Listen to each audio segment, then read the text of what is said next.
Everyone, this is Ashley from CTandRina Digitals. I'm going to show you how to use the window shadow overlays in Photoshop.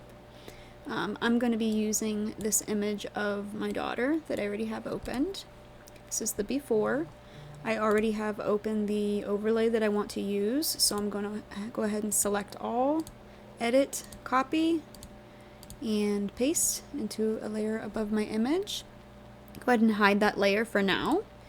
Click on your background layer, go to the quick selection tool, select subject up here at the top,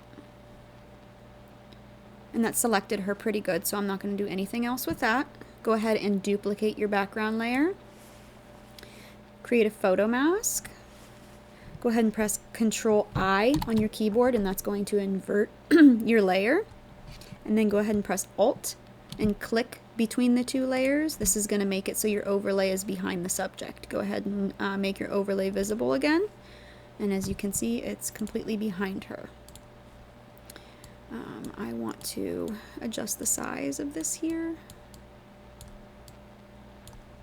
Now if this was on a white background, I would leave the overlay in normal blending mode. This is your blending mode, but because it's on a colored background, I'm going to put it to overlay so it looks more realistic. I'm going to bring that opacity down.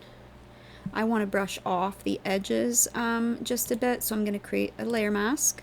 Go over to my brush at about 40% opacity, make sure it's black, and just brush off some of the edges there. I kind of want to add a little bit more blur to it too because the background's more blurred, so select the overlay, go up to filter, blur, Gaussian blur, and I think that looks a lot more realistic.